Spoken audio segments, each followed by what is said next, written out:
Now, coming out of episode 7 of Angels of Death, I have a better understanding of what I think is going on in this world here, because after last week's episode where we seemingly saw a short snippet of what appeared to be one of Rachel's parents killing the other, at least that's what it looked like, it seems to me that after this episode, we're starting to understand why Rachel could be considered a sinner, whereas Zach wasn't considered a sinner last week after his name was able to be used on that door. Now, what's interesting with this episode is the whole idea of Rachel having to tackle this floor alone while Zach is kind of bleeding out. It's interesting, it freshens up the plot because it's no longer Zach holding Rachel's hand, she has to master it herself. But the way it's actually being presented is it's interesting because you have this kind of gas seeping into the room which seemingly is messing with her mind. Otherwise, I don't think mommy and daddy would be popping out of a painting in a villainous way if she was just in her normal mind. So it definitely seems like this priest is messing with her mind with some sort of chemical. I don't see any other reason why there would be that gas in the room if it wasn't messing with her mind. The entire point of this priest is seemingly to tackle sinners, and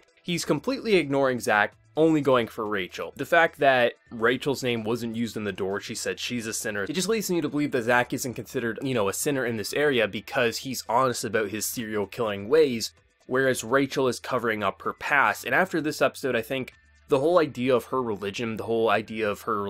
Zach promised me, he swore to God that he would kill me, it seems like religion is a way to cover up whatever messed up thing happened in her past. I think it's clear one of her parents killed the other, but I still don't know where the rest of her past is going to go. The fact that in episode 1, stitches up a bird, she has a handgun in her bag, she clearly is afraid of her parents, otherwise they wouldn't be popping out of that painting in a villainous way. It's interesting the direction they are going to eventually head in, but I think it's clear that religion is some sort of crutch to hide whatever emotional trauma is present in her past, and I think one of her parents definitely killed the other, and I think because she's lying and hiding that away, that's why someone like this priest here is fascinated on her and not on Zach, a guy who clearly admits to his killing and his evil ways, whereas Rachel is hiding something deep down inside, and I think that's why she's so fixated on getting killed by Zach, because he promised God, and religion, for whatever reason, is this crutch that she's holding on to escape from whatever else happened in her past, and I'm very interested to see where that's going to go in the future. But this episode overall, once again, highlights just how good the directing can be, because this area,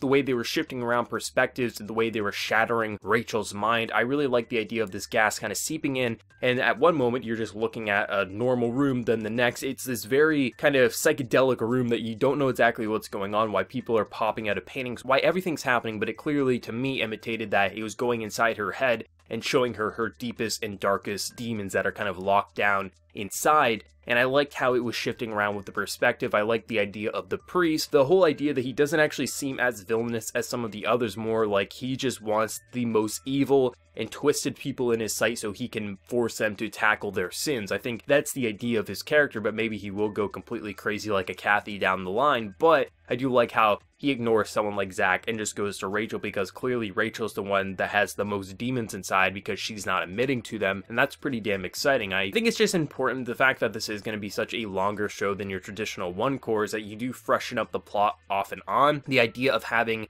Zach kind of be out of the ring for this floor, at least for the time being, having Rachel have to tackle basically a test for each of the floors that she's passed through so far and how it's going to kind of relate. The fact that Rachel does go so kind of messed up when she starts killing these seemingly zombies, this girl's done some shit in her past, and I'm excited to learn what exactly that was, but also what the remaining tests are going to be, because we are tackling the same floors we've already experienced, but clearly things are a bit different. Where did Kathy's body go? What happened to the other floor masters? What's going on, and why does Zach want that knife? I'm pretty damn excited to see how everything is going to translate into an actual story. I'd say at this point in the story, episode 7, I think it's become more than just some fun anime that I'm having fun with. I actually am pretty engaged with the overall character story of Rachel and Zach and where that's going to go, but let me know what you're feeling down in that comment section below. Your favorite moment, what are you thinking of Rachel and her obviously crazy ways? Let me know whatever you're feeling, and before you leave, be sure to like the video if you did enjoy, and also be sure to subscribe to the channel if you happen to be new. So until next time, everyone, please take care and have a good one.